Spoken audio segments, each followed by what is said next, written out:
بسم اللہ الرحمن الرحیم۔ ہم سب کو اپنی زندگی میں پیش آنے والے کچھ نہ کچھ واقعات کا کچھ علم تو ہوتا ہی ہے۔ مثال کے طور پر یہ تو ایک طے شدہ بات ہے نا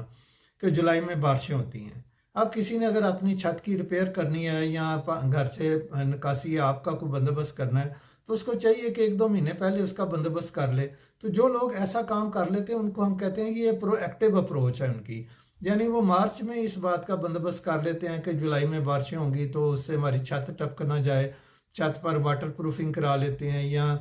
اگر ہمارے ادھر کوئی پانی اکٹھا ہو جاتا ہے اس کے لیے کوئی موٹر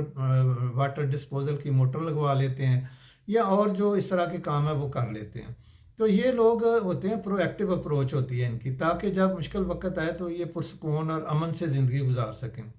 لیکن اس کے مقابلے میں کچھ لوگ ہوتے ہیں وہ لیت و لال سے کام لیتے رہتے ہیں، اچھا آج کریں گے، کل کریں گے، پرسوں کریں گے، تو خیر وہ دن آ جاتا ہے جب بارش پڑنی شروع ہو جاتی ہے اور چھت ٹپکنا شروع ہو جاتی ہے، تو پھر اس وقت ان کو خیال آتا ہے کہ اب کیا کریں۔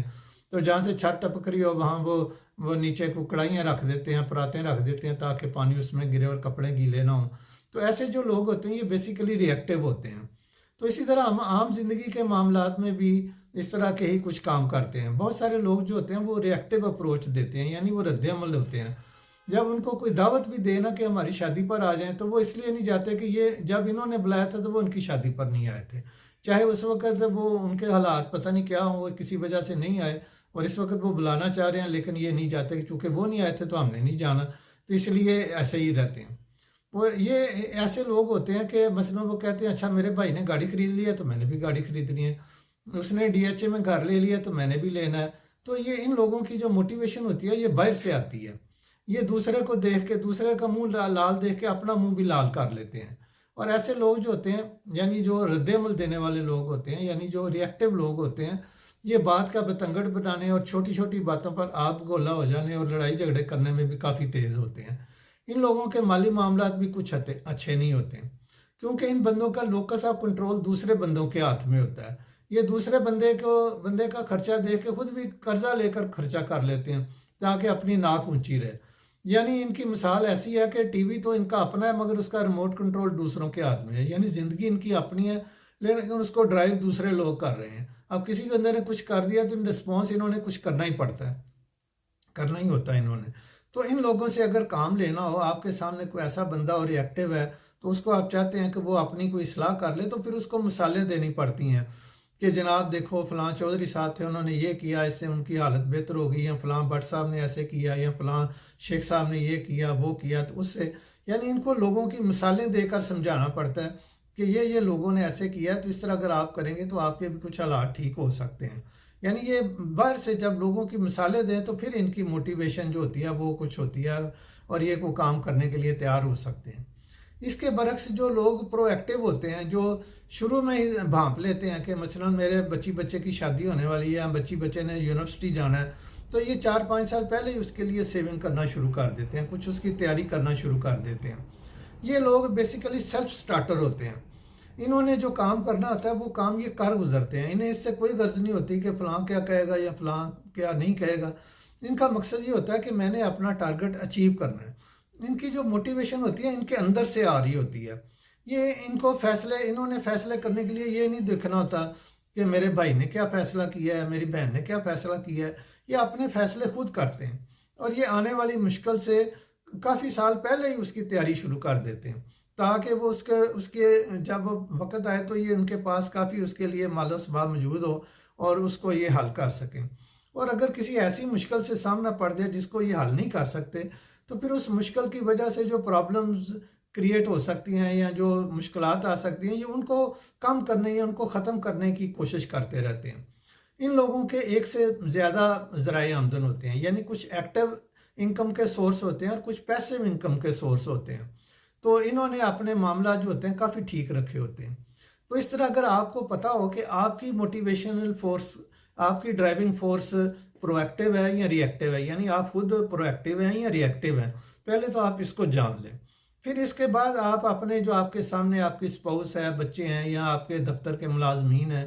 یا باس ہے، پھر اس کی جو موٹیویشن یا اس کی ڈرائیونگ فورس ہے اس کو سمجھ لیں کہ وہ ری ایکٹیو ہے یا پرو ایکٹیو ہے۔ پھر اس کے مطابق اس کے حساب سے بات کریں گے تو پھر کام بن جائے گا، اگر نہیں تو پھر جھگڑا ہی پڑتا رہے گا۔ کہ وہ ایسے ہو گیا ویسے ہو گیا. مثلا میاں بیوی ہیں تو اگر بیوی پرو ایکٹیو ہے تو وہ کمیٹیاں ڈالے گی، وہ پیسے اکٹھے کرے گی، اس کو سمجھ آ رہی ہوگی کہ میں نے بچی کی شادی کرنی ہے. وہ اس کے لیے شروع سے ہی کوئی برتن خرید لے گی، کوئی زیور خرید لے گی، کوئی اس طرح کی وہ تیاری شروع کر دے گی. وہ بچی کی شادی میں بھی 10 سال بھی پڑے ہوں تو وہ پرو ایکٹیو اگر مدر ہے تو وہ پہلے ہی تیاری شروع کر دیتی ہے. لیکن اگر اس کے میاں صاحب ری ایکٹیو ہیں تو وہ تو بڑی پرابلم کریٹ کر دیتے ہیں. وہ کہتے ہیں اچھا وقت آئے گا تو بکھی جائے گی، تو ان میں ہمیں پہلے پریشانی پڑی ہوئی ہے. تو اس طرح وہ اپنی اوقات سے بڑھ کر خرچہ کر لیتے ہیں اور پھر وہ بیوی کے پیچھے پڑے رہتے ہیں. وہ جو پیسے چھپا کے رکھے ہوئے ہیں ان نکالو. تو اس وجہ سے دونوں میں نا آپس میں جھگڑا پڑ جاتا ہے. تو اگر دونوں کو ایک دوسرے کی موٹیویشنل فورس کا علم ہو تو وہ دونوں کچھ طریقے سے سلیقے سے اپنے معاملات کو سلجھا سکتے ہیں. مثلا بیگم صاحبہ بندے کو کچھ سمجھا سکتی ہیں کہ دیکھیں جی وہ چودھری صاحب نے اپنے بچی کی شادی کے لیے یہ کچھ کیا تو ہم بھی کچھ تیاری کریں گے تو اس طرح ہو سکتا ہے، یا فلاں صاحب نے ایسے کیا. تو اس طرح وہ اپنے میاں کو کچھ قائل کر سکتی ہے اگر اس کو اپنی اور اس کی موٹیویشنل فورس کا یا ڈرائیونگ فورس کا علم ہو جائے. تو اسی طرح نا اگر اس کی کچھ مثالیں قرآن پاک میں بھی ملتی ہیں. مثلا حضرت یوسف علیہ السلام نے متوقع عالمگیر قید کے پیش نظر نا شروع میں ہی انہوں نے یہ کہا کہ جو اناج ہے وہ ضروری آپ کھا لیں اور باقی کو آپ نا سیو کرنا شروع کر دیں، اس کا سٹاک کر لیں. تو جب قید آ گیا تو انہوں نے وہ سٹاک خود بھی کھایا اور جو دور دراز کے لوگ تھے یا گرد و نواح کے لوگ تھے ان کو بھی انہوں نے اس سے فیسیلیٹیٹ کیا. تو یہ ان کی ایک پرو ایکٹیو اپروچ تھی جس کی وجہ سے انہوں نے ایک بندوبست کیا اور اس سے خود بھی وہ مستفید ہوئے اور ان کے دوسرے لوگ بھی مستفید ہوئے. اسی طرح اللہ پاک نے بھی سورہ انفال کی آیت نمبر 60 میں حکم دیا ہے کہ دشمن کے مقابلے کے لیے اپنے یعنی اس وقت کے حساب سے گھوڑے وغیرہ تیار رکھو، یعنی آج کے حساب سے ٹینک تو میزائل وغیرہ تیار رکھو. یہ نہیں ہے کہ دشمن حملہ کر دے تو اس وقت ہم بھاگے کبھی چین پاس چلے جائیں، کبھی سعودی عرب چلے جائیں، کبھی UK چلے جائیں کہ جی ہمیں کچھ پیسے دیں، ہم نے اسلحہ خریدنا، یہ ہے وہ ہے. تو اس کی یہ بھی ایک پرو ایکٹیو اپروچ اللہ پاک نے ہدایت فرمائی ہے کہ آپ پہلے سے تیاری رکھیں تاکہ دشمن جو ہے آپ پر حملہ کرنے کی جرت ہی نہ کر سکے. تو یہ پرو ایکٹیو اپروچ میں سمجھتا ہوں کہ اللہ کے پیغمبر یوسف علیہ السلام نے بھی اڈاپٹ کی اور اللہ تعالیٰ نے خود بھی سورہ انفال میں جنگ کے حوالے سے اس کا حکم دیا. تو اگر ہم پرو ایکٹیو اپروچ کریں تو اس سے ہمیں کامیابی ہو سکتی ہے اور ہم زندگی کو پرسکون اور اچھے طریقے سے گزار سکتے ہیں. یہ میرا ذاتی خیال ہے کہ جتنے بھی انبیاء کرام کے منکرین تھے جن کو انبیاء کرام نے دعوت دی اور انہوں نے اس کو ریفیوٹ کر دیا اور وہ مقابلے پر اتر آئے، ان لوگوں کی اپروچ جو تھی وہ ری ایکٹیو اپروچ تھی. یعنی انہوں نے یہ نہیں دیکھا کہ پیغمبر علیہ السلام کس چیز کی دعوت دے رہے ہیں، اس سے ہمیں کیا نفع ہو سکتا ہے، کیا نقصان ہو سکتا ہے، اس کے مقابلے میں اس کے